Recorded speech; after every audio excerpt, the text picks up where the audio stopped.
आदाब नमस्कार, मैं सदर सैफी और आप देख रहे हैं हमारा खास प्रोग्राम। मिशन 40 से 400 प्लस का मिशन पीएम मोदी क्यों लाए नीतीश को अपने साथ, कैसे बीजेपी को लोकसभा चुनाव में होगा इसका फायदा, आइए पूरा गणित समझाते हैं। भारतीय जनता पार्टी का लोकसभा चुनाव 2024 को फतेह करने के लिए नारा अगली बार 400 पार है।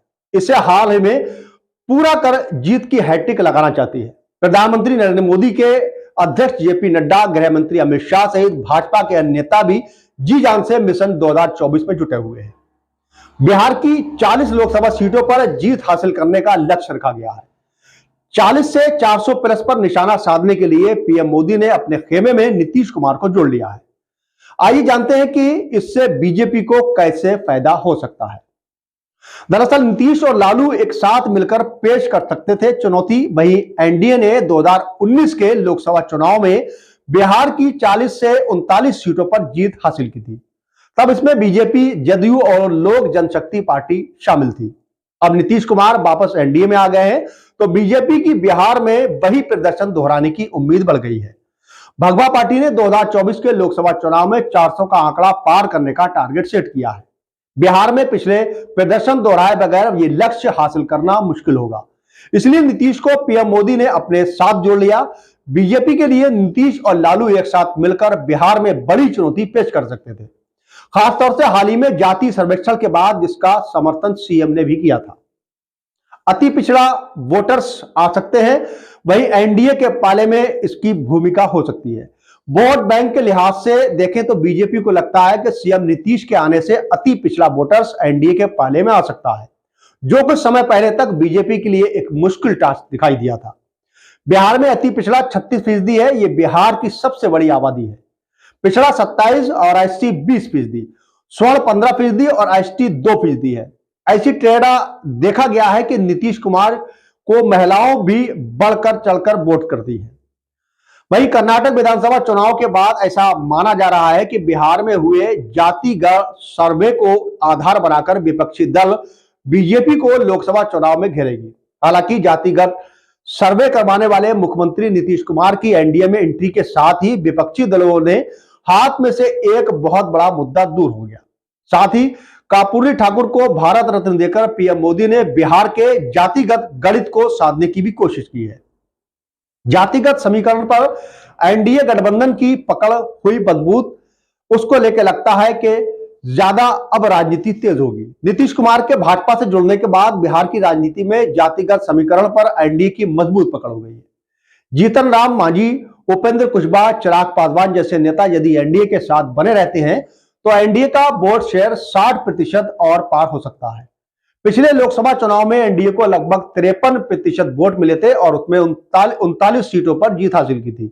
ऐसे में जदयू की एंट्री के बाद एनडीए का मिशन 40 बहुत हद तक करीब दिखता है। वही आंकड़े बताते हैं कि जदयू को भी अकेले के बजाय गठबंधन में चुनावी मैदान में उतरने का फायदा होता है। साल 2014 में बिहार के तीनों बड़ी पार्टियां राजद, जदयू और भाजपा ने अलग अलग चुनाव लड़े थे। जदयू 2 सीटों पर सीमित रह गई थी और वोट शेयर 16.4 था, जबकि 2019 लोकसभा चुनाव में एनडीए के साथ लड़ने पर जदयू ने 16, भाजपा को 17 और एलजेपी के खाते में 6 सीटें आई थी। इस दौरान एनडीए को मिले 54.40% वोट में से 23.3 वोट जदयू था, जबकि महागठबंधन का वोट शेयर 31.4% है। 2022 में नीतीश राजद के साथ चले गए, इसलिए महागठबंधन के खाते में जदयू का 22.3% वोट जुड़ा। साल 2024 में महागठबंधन पर बढ़त हासिल करने के लिहाज से नीतीश का आना फायदेमंद हुआ। भाजपा के लिए फायदेमंद अब भी हो सकता है, क्योंकि आरजेडी महागठबंधन के साथ पहुंचा है। जदयू, जिसका 22.3% शेयर वोट फिर एनडीए के खाते में जुड़ सकता है। वहीं 2009 लोकसभा चुनाव में भाजपा और जदयू के लिए अच्छी खबर लाए थे। दोनों पार्टियों ने गठबंधन कर 37.97% वोट शेयर किए थे, साथ ही 32 सीटें अपने नाम की थी।